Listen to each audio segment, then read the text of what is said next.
Sodua. Once upon a time, there in a village had a couple who worked as servants for a landlord. Although they were over 50 years old, they had ever not had a child. They were sad about that, but they had never given up to dream about a child. One day, it's a very hot day, when the wife was working in the field and felt very thirsty.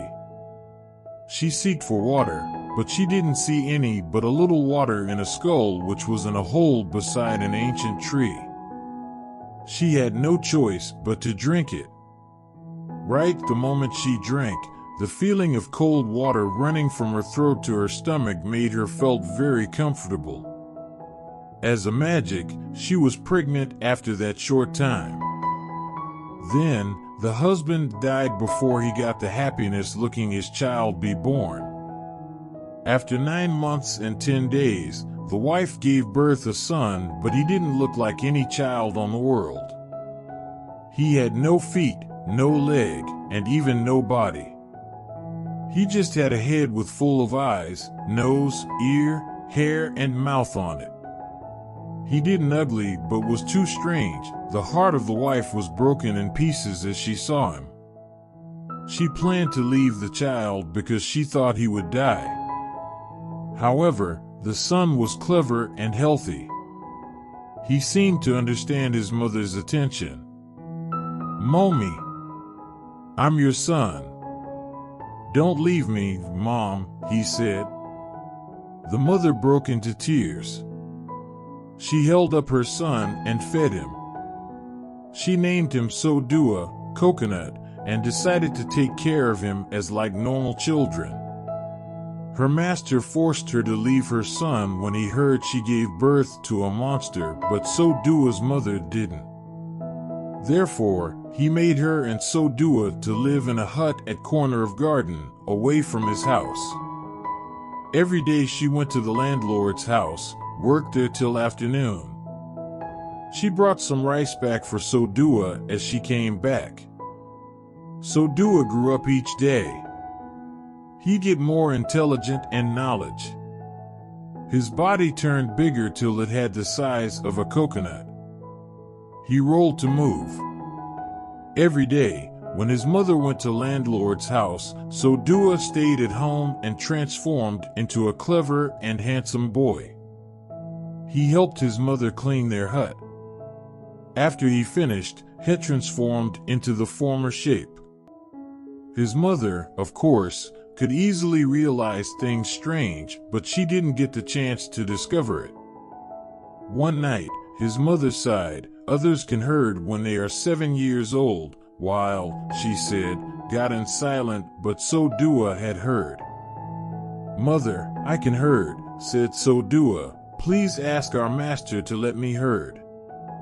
To satisfy Sodua, his mother insisted her master to let him herd, and he agreed. The next morning, Sodua drove buffaloes to field, and in afternoon, he drove them back to landlord's house. All buffaloes went back with bellies full of grass. His master was very pleased.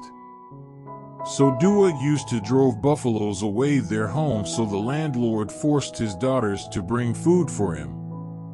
He had 3 daughters, and each of them brought food to Sodua each day. The oldest daughter and the second daughter were too lazy to take to Sodua's right place. They always put food away Sodua and called him to come. On the other hand, the youngest daughter, also the kindest, always brought food to place where Sodua was. One day, when she was on the way taking food to Sodua, she heard someone was playing music. She approached, and what she saw was a smart, handsome boy who was tootling. The boy was no one but Sodua. At the moment she saw his nice appearance, she fell in love with him. However, she didn't tell it to anyone. Even Sodua didn't know that he was sane. Years passed, and Sodua, now, was old enough to get married. He asked his mother to go to landlord's house, asked him to let one of his daughters become his wife. As soon as his mother heard his sayings, she gave him a weak smile and said softly, "Oh, my son, look at yourself. Nobody wants to marry with you. You know it, right? Instead of feeling sad about his mother's sayings, Sodua insisted his mother to do his intention every day. At last, she accepted. She found the way to her master's house and requested a wedding. After her master heard, he sneered. "Only if you and your son can bring here a chest of gold, 3 fat pigs, 10 big wine barrels, 10 sheets of silk. Besides, he have to manage to build a nice house for my daughter to live in, I will let him marry with one of the girl." He believed that Sodua and his mother would never meet his request. Sodua's mother also believed it. She was so sad. She come home and told Sodua about that. Unlike her thinking, Sodua was so calm. He said, "Mom, please, turn back master's home and tell him I have all the things." His mother found the way back landlord's house and told him that they have enough things he need. The landlord was very surprised, but he had to do what he said. He called his daughters to come. "Who want to be Sodua's wife?" he asked. The first, the oldest, refused. "I don't want to marry with him. He's ugly," she said. The second, the mid, refused. "He's disabled," she yelled. "And you?" He turned to the youngest daughter, who still kept silent. "If you want, I cannot disobey you." "You are my father," said the youngest. People gave her odd looks, but she had decided the place where Sodua and his mother stayed was still a hut right before the wedding day. Sodua's mother was so worried. She thought that would never have any nice house in the next morning, and her son would never able to marry with landlord's daughter. However, when she woke up at the next morning, she found out that she was in the beautiful house with several servants. Thinking it was a beautiful dream, but it was the true. Sodua and 10 servants was preparing to bring wedding presents to bride's house. All villagers participated in the wedding. Although hideous muttering, the bride was very happy. A big sweet smile was always on her face. In the night party, instead of Sodua, they always saw intelligent, handsome boy who said that he was Sodua. People were completely shocked but happy, except 2 older sisters of bride. Sodua's mother broke into tears, but they were happy tears. After Sodua married, Sodua studied very hard, passed the official exams, and became a mandarin. Sodua's mother died after that short time, while Sodua had to go abroad. Before he left, he gave his wife a knife, a flint, and 2 eggs. He told her that she had to always bring them because they would help her as she was in danger. The older sisters had been waiting for a chance to harm the young wife. One day, they gave her a cup of water with sleepy poison in it. They put her in a small boat and pushed it away from seaside. When she woke up, she had been in mid-sea. She still had not known to do. A big whale appeared suddenly and gulped the boat and her. Still taking the things her husband gave, grabbed a knife, she stuck all direct in through the dark.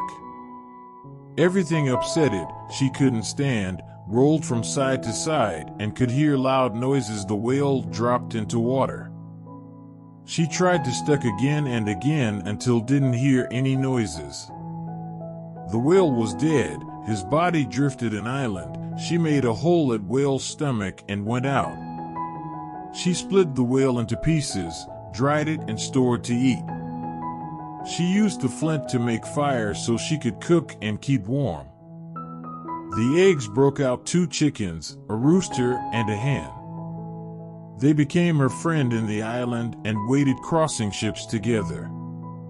A day, when she was sleeping, she heard the rooster crowing. "Who are you? Do you my mistress's husband who come to bring her out here?" crowed the rooster. She ran to seaside. It's a ship which was approaching her island. She broke into tears because the person who appeared on the ship was her husband, so Dua.